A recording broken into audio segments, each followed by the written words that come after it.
Bangun pertanyaan-pertanyaan itu, ya. Karena pertanyaan-pertanyaan itu pula yang melahirkan orang-orang besar dalam sejarah. Pertanyaan-pertanyaan itu yang melahirkan para pemikir, para teknolog, ya, para ilmuwan.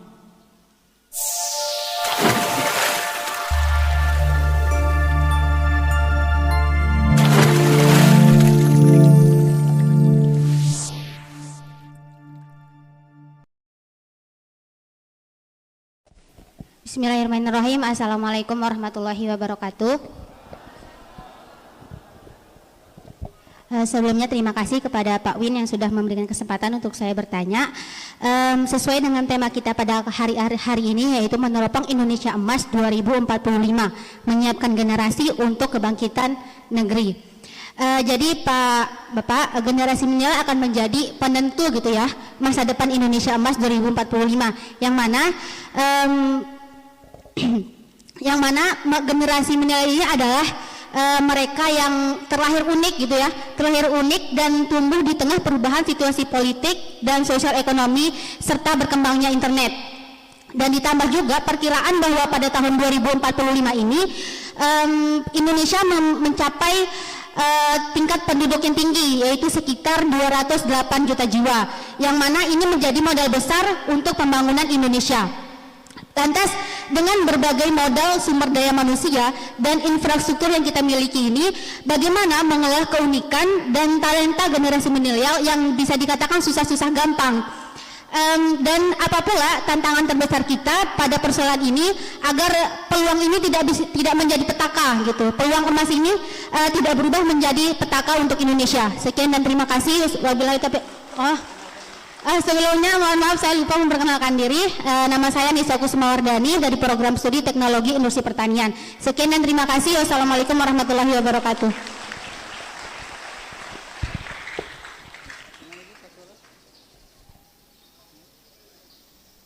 Ya, penuh dengan kompetisi. Silakan Pak Tuan Guru untuk bisa menyampaikan jawabannya. Terima kasih. Jadi ma'rifatud da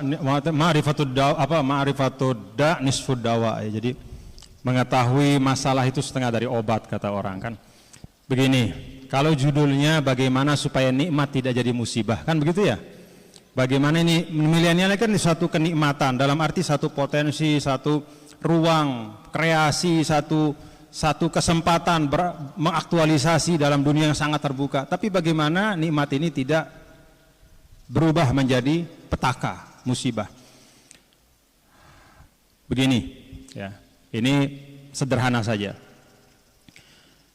Nikmat bahasa Arabnya ni'matun. Nah.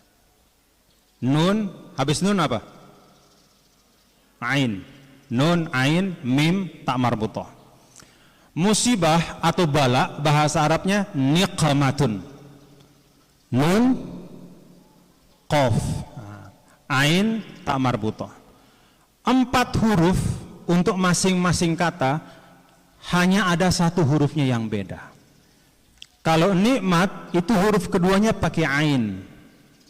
Kalau musibah atau bala, kehancuran, itu huruf keduanya pakai qaf. Kalau kita belajar bahasa Arab, huruf hijaiyah, ada berapa huruf antara ain dan qaf?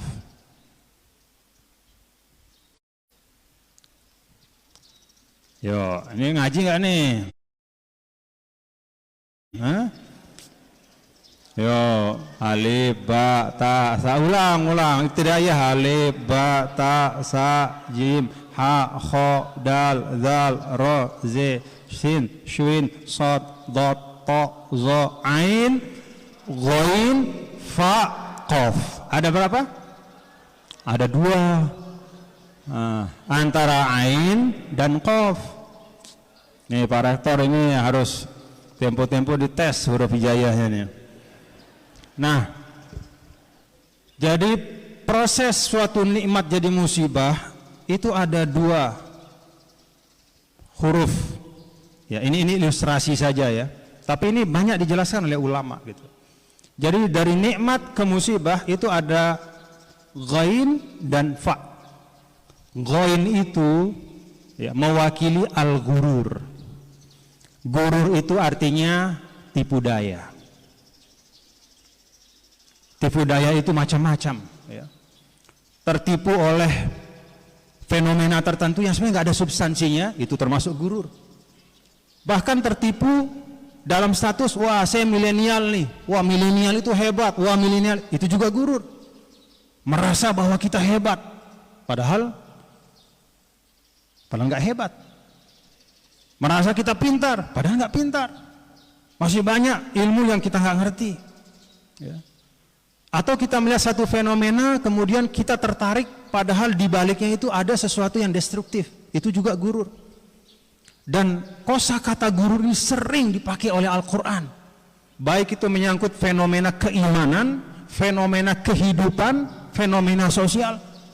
Kalau fenomena keimanan apa? Fala tagurrannakumul hayatud dunya wala yagurrannakum billahil gurur. Jangan tergoda oleh setan. Itu fenomena keimanan. Fenomena kehidupan apa? Fala tagurrannakumul hayatud dunya. Jangan kamu tertipu daya oleh kehidupan dunia. Bukan artinya dunia ini jelek, cuman banyak hal yang harus kita cermati dengan baik. Ya. Jangan jangan terpaku pada istilah wah kita ini milenial. Wah yang namanya milenial itu yang sukses yang kayak gitu. Ya. Misalnya pencapaian materinya tiba-tiba sekejap dia tiba-tiba jadi orang kaya. Hati-hati gurur. Yang bisa menggelincirkan seseorang dari nikmat kepada nikmah, itu yang pertama adalah goin, yaitu gurur. Termasuk fenomena kehidupan, fala yaghrur kata qalbuhum fil bilad. Orang bermacam-macam, perubahan dinamika dunia ini cepat sekali. Tidak semuanya baik untukmu. Tidak semuanya harus kamu ikuti. Pandai-pandai memilah dan memilih. Itu yang pertama. Yang kedua, alfa. Apa itu alfa? Itu mewakili, merepresentasikan al-fasad. Artinya kerusakan. Termasuk mendestruksi diri sendiri. Kita jadi anak muda, punya 24 jam, badan sehat, pikiran jernih. Masa dihabisin buat nonton, mengkonsumsi misalnya tayangan porno misalnya. Kan rusak pikiran kita.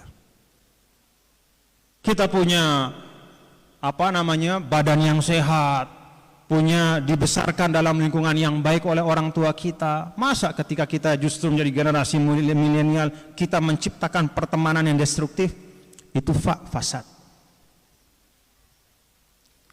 Jadi kalau kita lihat ya, dari urut-urutan hijaiyah, suatu nikmat berubah menjadi nikmah karena dua hal, al-gurur wal fasad.